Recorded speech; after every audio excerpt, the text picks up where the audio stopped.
Alright, in this video I'm going to go over my recent addition to my collection. They're not boxed, of course. You can see here it's Half-Life. I'm missing all of them. Well, excuse me. The only one I'm missing is Blue Shift. You can see here Team Fortress. This is Team Fortress, not Blue Shift, even though it is blue. But anyway, I just want to kind of show you off this additional collection and just kind of nostalgia and trip down memory lane that I have with this series. You'll see I have a little green slip on the front. It's because the CD keys are there and I just don't want to show those off in my video, as I want to keep those retained to myself for my personal use. Anyway, this is kind of my way of putting my foot in the door, or just like getting my way into the door, more along the lines of like a GOG version of Half-Life. When I first played Half-Life, I of course had a physical CD. I don't recall what I did with it. My original copy, lost it over the years, I guess. Maybe sold it. I can't recall. But this series is just very nostalgic to me, and it's really the first game that literally I played on the PC that I got very, very interested into. There may have been some other games, but they're not as memorable. They're not as memorable than this one. I'm butchering my words, excuse me. As these. Of course, I started out with Half-Life, and then I branched off to Opposing Force and Counter-Strike and Blue Shift. My favorites out of all the original 1995 series was actually, excuse me, I don't know why I said 95. I believe it released in 98. It says 2000s on the copyright on this. CD, it says 2000. So I think it came out in like 2000, 99, 2000, somewhere in there. But they've revised and released so many different versions of Half-Life. It's crazy. I didn't even know they even ported it out to like the PlayStation. I'm not sure whether it was a 2 or 3, but there were some additional ports to it, and they revised and updated it. And they're just very, very intelligent. Valve was doing some amazing ideas of marketing and getting their game to multiple different platforms of playability and doing remasters to it. You'll see that today a lot of companies are starting to do that even more and more now. They're taking their older games and remastering and revising so that the modern day can play it.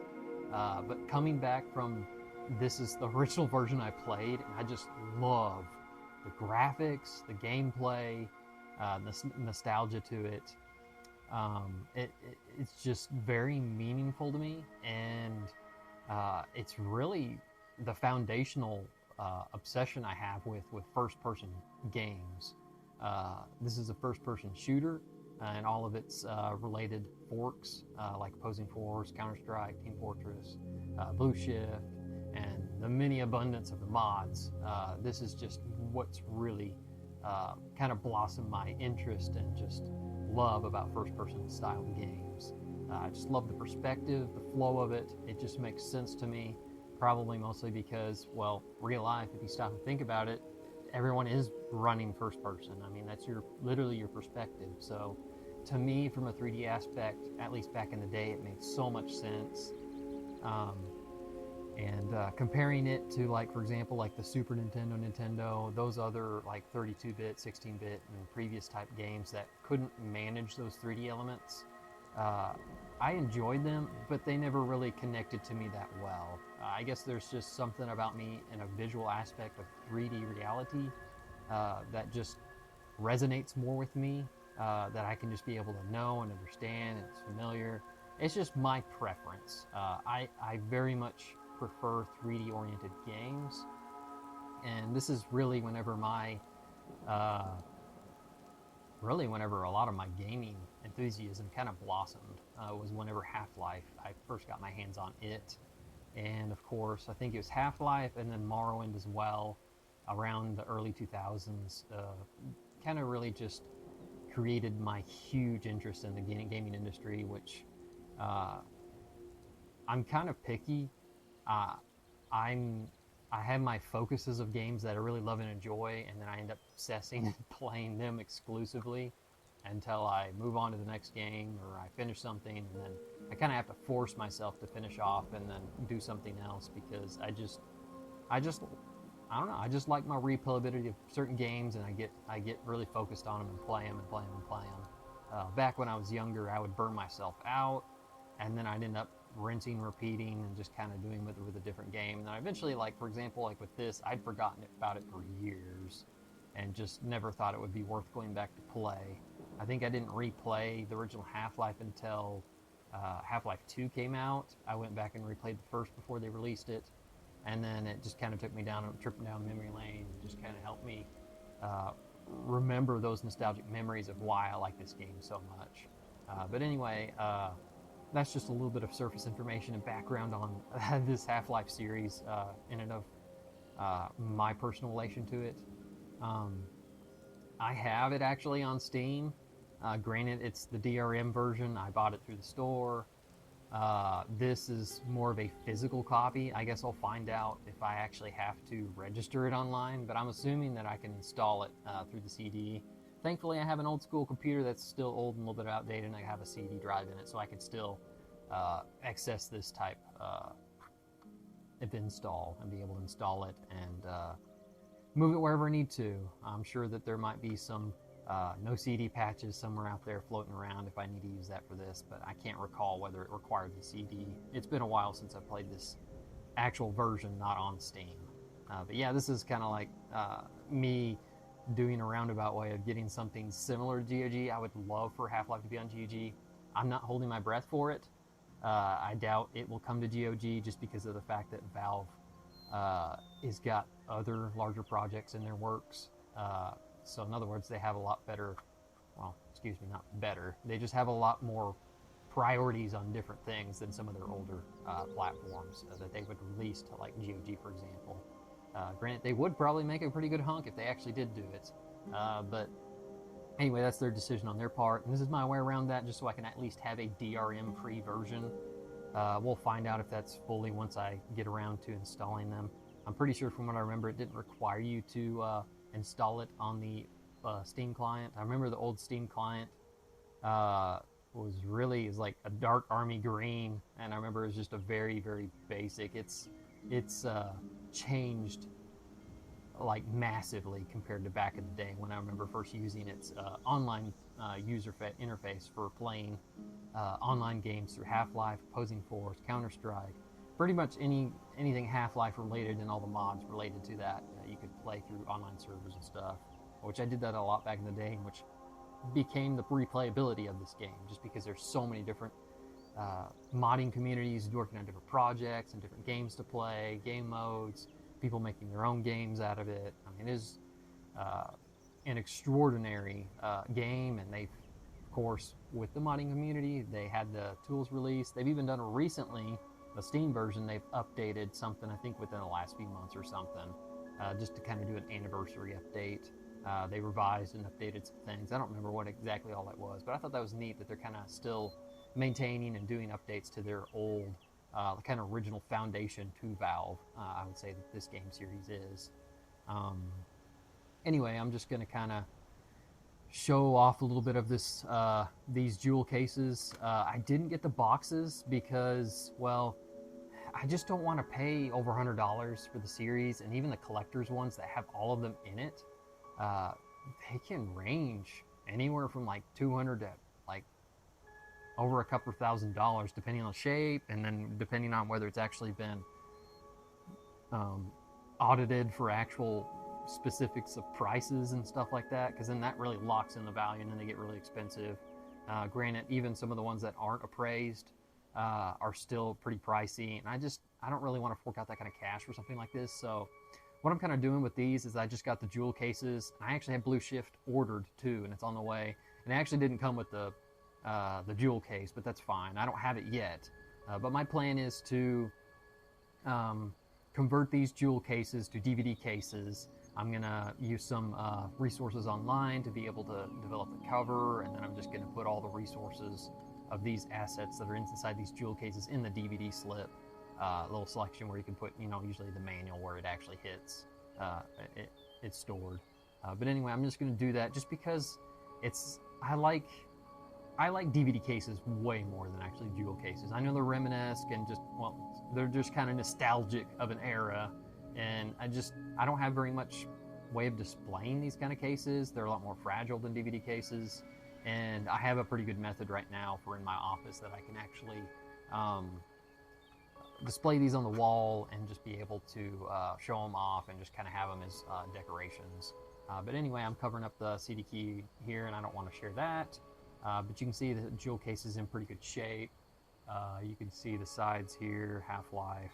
Of course, the Sierra back in the day, whenever they published Valve's Half-Life.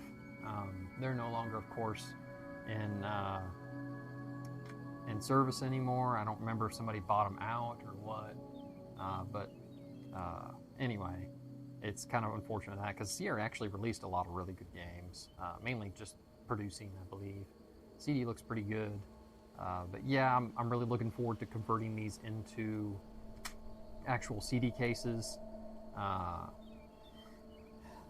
Excuse me, not CD cases, DVD cases. But yeah, I'll probably do a video for each of these, so that way I can have each of their own. I could like look up on like a 4 CD case or something or more, but I'm just gonna do individuals just to kind of keep the flow with it. It is interesting, like on the backs of these, I didn't even remember that they just had advertisements for other games on them. I think because these actually came in a box, and that box actually had all the information on the games and stuff. So there's really not a whole lot to read on here, unfortunately. Otherwise, I would be reading all that stuff off related to it. There's another advertisement, just another game, I guess, that Sierra produced. But anyway, let's open this up here. It's Counter-Strike. You can see here, man, that looks mint. It looks like it was hardly even used. There's like one little spot on it. I have a lot of past experience with Counter-Strike. I never played professionally, but I had a lot of friends that I played LAN with this, and it was just an absolute blast. It was literally like a revolutionary gameplay. It's like, the only thing I can really compare this to is like Call of Duty, like playing some of the original Call of Duties I enjoyed, but I didn't enjoy it as much as Half-Life, because I already enjoyed the first Half-Life. And Half-Life Counter-Strike, when it came out, it was just so much fun. There's so much replayability, and there's incentive to make money by winning your rounds, purchasing equipment, advancing. Very simplistic kind of rinse and repeat kind of system. This kind of really founded some of a lot of the games you see today, where you have first-person shooter kind of advancements and level systems. But this one's so much more simplified, so much fun. It may not be compared to newer games today, like super realistic or anything, but it was just fun, even just for how they designed it. It's just an absolute blast. Comparing this Counter-Strike, I'm not sure what exactly version this actually is, because I know there's a bunch of different versions that people like and use, but I'll figure it out once I install it. Anyway, but this is like literally my favorite Counter-Strike. I even played Counter-Strike 2. I just never really was a big fan of it. I just really preferred the older engine. Just really loved it. But anyway, yeah, here's Opposing Force. I don't think I showed the back side of it, just in case I'm going to show that and actually look at it myself. And this one looks brand new too. Man, I wonder if even this person ever even actually used these disc sets. They're so clean. But Opposing Force was probably my least favorite. Just going back from my last replay, I think I replayed all the Half-Life except Counter-Strike, of course, because it's multiplayer only. I played the original Half-Life, Blue Shift, and Opposing Force, I think in 23. This one is my least favorite, and I think it's because a lot of the puzzles that I can recall, or just problem solving out of little situations, were a little more confusing to me. And I even, the last time I played it through, I had to look it up because I just didn't know what to do. There's one situation I think I remember where you get in this room and a bunch of like nuclear waste starts filling up in the room, and just all sorts of different things start happening around you, and you're actually supposed to be patient and wait, and then like a ladder will fall down or something, then you can climb up or something. I can't remember exactly, but there were scenarios in it like that that were very confusing and pushed you in a very time crunch situation. You feel rushed that you need to hurry up and make a decision or you're about to die. But anyway, it just, I don't know why. It's my least favorite, but it's still really good. It takes place of Shepard. You're kind of following the hot trail of Gordon Freeman, trying to pursue him, but then you end up getting, you end up working with some of your opposing force allies in that, but you end up kind of running in some other unfortunate situations where you end up getting attacked by the opposing force as well, because some truth comes to rise and different stuff. But anyway, it's been a while since I played it. I might be butchering a little bit of it since I haven't played it recently, but it's a lot of fun, and it's interesting how it makes connections to Gordon Freeman in the first one. Blue Shift does that as well. It's a much shorter campaign, which is probably another reason why I like it so much. And plus, I like it because you kind of walk in the footsteps of a security guard. And I don't know why, even back in the day, I thought it was really neat to be a security guard at Black Mesa. But yeah, those are so much fun. Just even running through the memories of that. Team Fortress, I played it a little bit. I never really got much into it, even back in the day. Granted, of course, they have the newest Team Fortress, which is super popular and still going today. It's a great game. It's a very good classic game related to just your traditional, red versus blue kind of stuff. You have your different like capture the flag or deathmatch, all that kind of classic kind of stuff that you kind of do, and each different classes on it actually have different abilities and talents and that you can use with those characters. It's been a really long time since I played it, so I'm not super familiar with it anymore. And like I said, I didn't really play it much. But yeah, I'm gonna make cases for all of these, just so that I can have them in a little bit nicer case.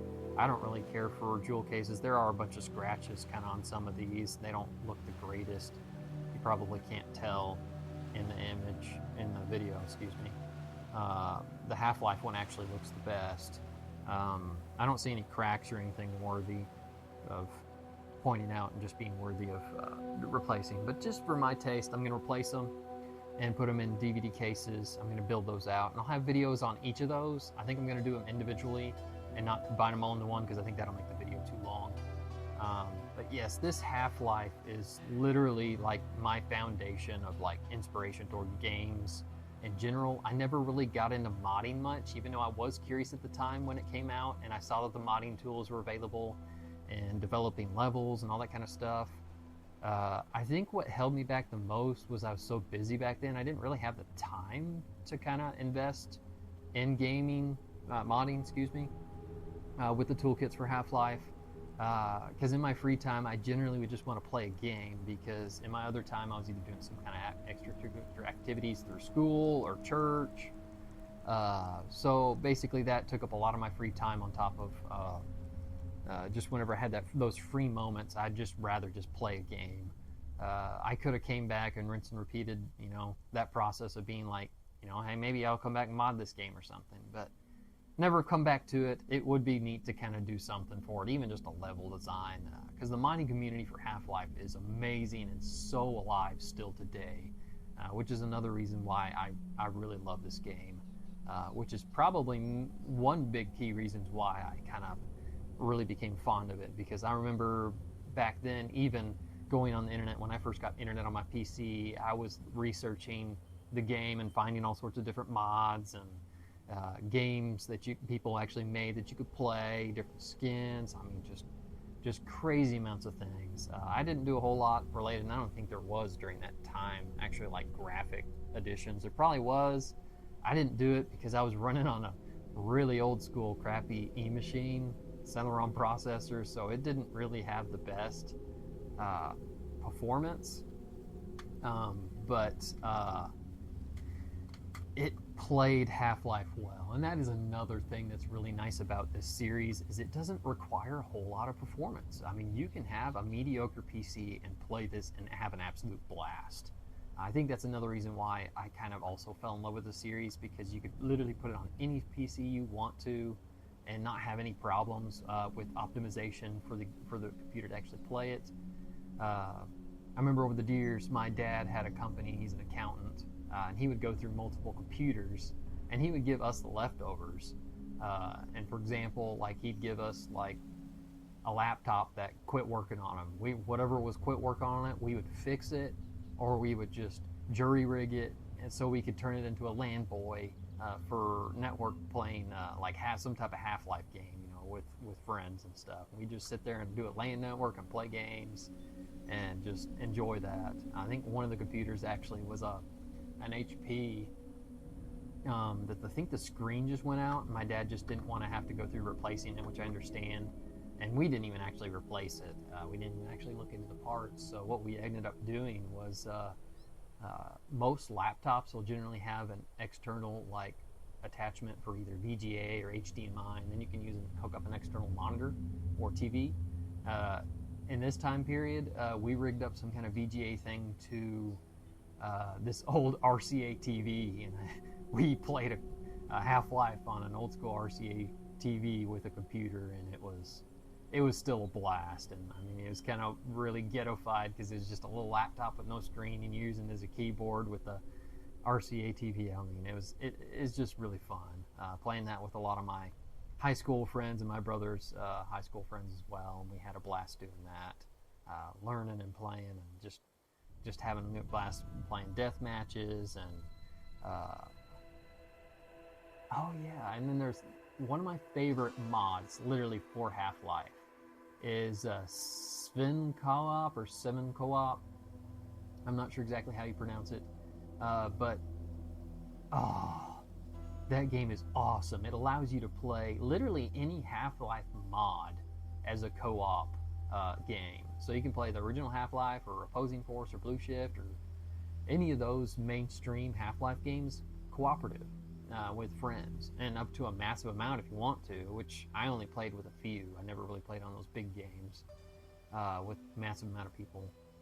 But this also branches in all sorts of different community mods and campaigns that they develop through this engine. But yes, 7 Co-op is literally my favorite mod for Half-Life. I just used to play it all the time back in the day, and just jumped on random people's servers, played through, even whether it was the main campaign or not, that kind of stuff. But yeah, I'm just kind of running down memory lane with this, and I'm super excited that I actually picked up a physical copy of this. You'll be seeing some more videos on Half-Life. These here that you see, Counter-Strike, the original Half-Life, Opposing Force, Team Fortress, and Blue Shift once I get that one in. Mainly, most of the stuff that you'll see is me actually developing them into a DVD case. I'll show just maybe some passive videos on that. I probably won't do much talking on it. It'll just be some, just kind of an ambient video with some music, just as I progressively make it and form it out for my collection. But I'll do a separate video on Blue Shift. It's not going to be anything special because the one I ordered actually didn't come with a jewel case. It's just the CD alone, which is unfortunate, but that's okay because I'm not really going to keep these jewel cases anyway, so it's not a big deal. Yeah, I just was really excited to kind of show this off and talk a little bit about it, and kind of go over some of my nostalgic memories and just kind of where this kind of brought me and inspired me.